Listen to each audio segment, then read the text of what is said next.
Ayan, to God be the glory. Ito po yung senaryo ni Bonsaiista. Andito pa tayo sa aerial survey po. Nasa taas pa tayo ng akasya mga kabonsai. Ito po yung northern part ng siyempre Viva Norte mga kabonsai. Ayan, nakikita po natin, napakatarik, napakataas po yung location po ni Bonsaiista sa taas po ng akasya. Tingnan nyo po, ayang mga century na akasya na yan, halos kapantay natin mga kabonsai. Ayan, to God be the glory. Ito, natanggal natin pati yung sampalok na yan, kapantay na natin yan. Ayan, century old na sampalok yan. Ayan, ito po, tanaw po natin yung bubong po ng simbahan po ng Catholic Church dito po sa Siyempre Viva Norte. Ayun po yung kulay asul po na yun, yung bahay po ni Brother Marlon Imperial.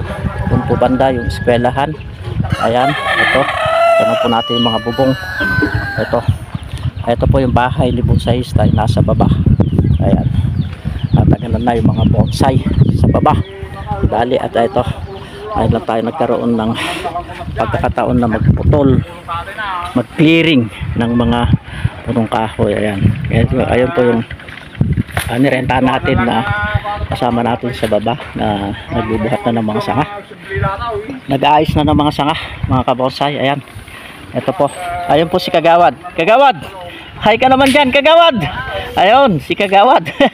Yung fans natin, avid fans natin, God be the glory. Ayan, ayan, Kabagis, galingan mo Kabagis, may pansigarilyo ka dyan. Ayan, God be the glory.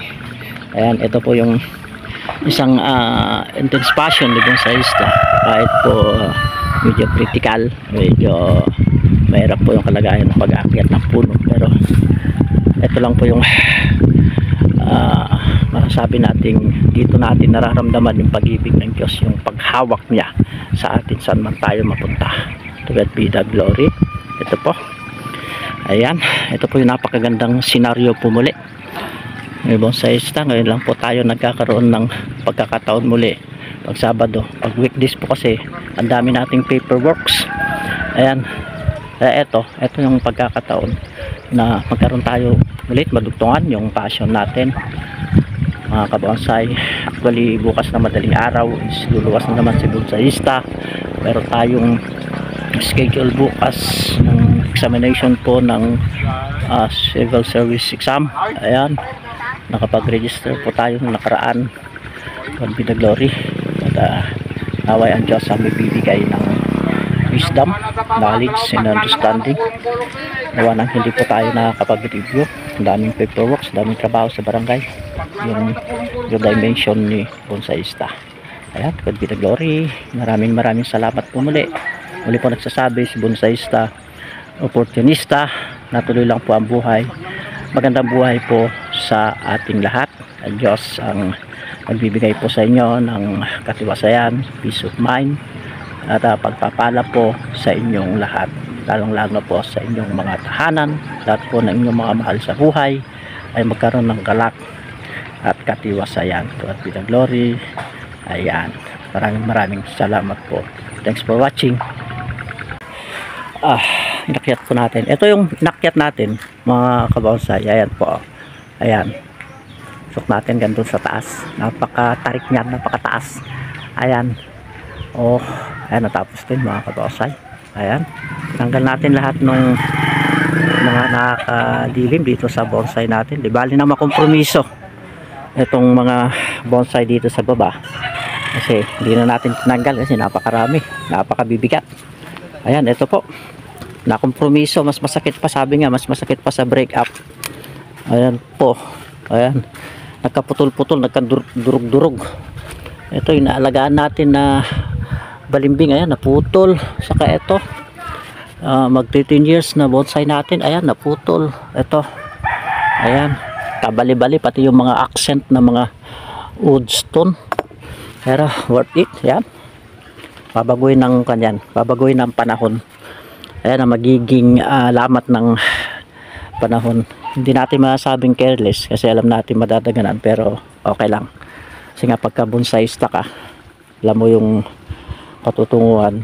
Itong garden ni Bonsaiista is talaga napakasukal na, kaya tanggalan natin yung mga puno na nakakalilim.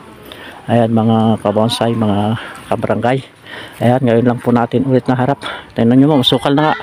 Napakaraming mga bonsai materials po dito. Nagkadurog-durog yung iba.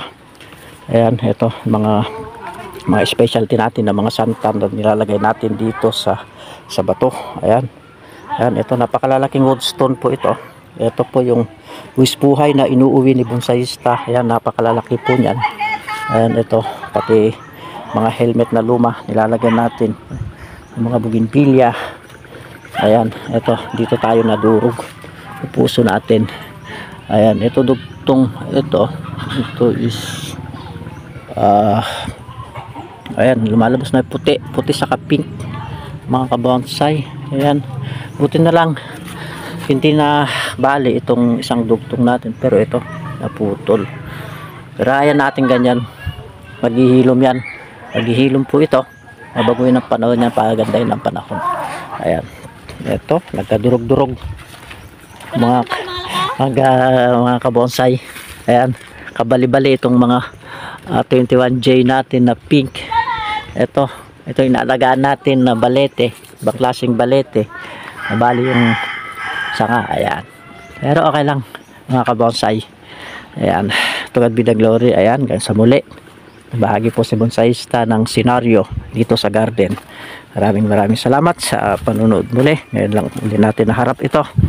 Ayan, nagkabagsa-bagsak. Ayan, ito yung mga bougainvillea natin na pinoporma natin. Ayan, on training. Ayan mga kabonsay, to God be all the glory. Marami na napabayaan ito, mga roses na nangamatay na kasi napabayaan na. So may bagong dimension sa bonsaiista. Ayan, muli po bonsaiista opportunista nagsasabi na tuloy lang po ang buhay. Magandang buhay po sa ating lahat.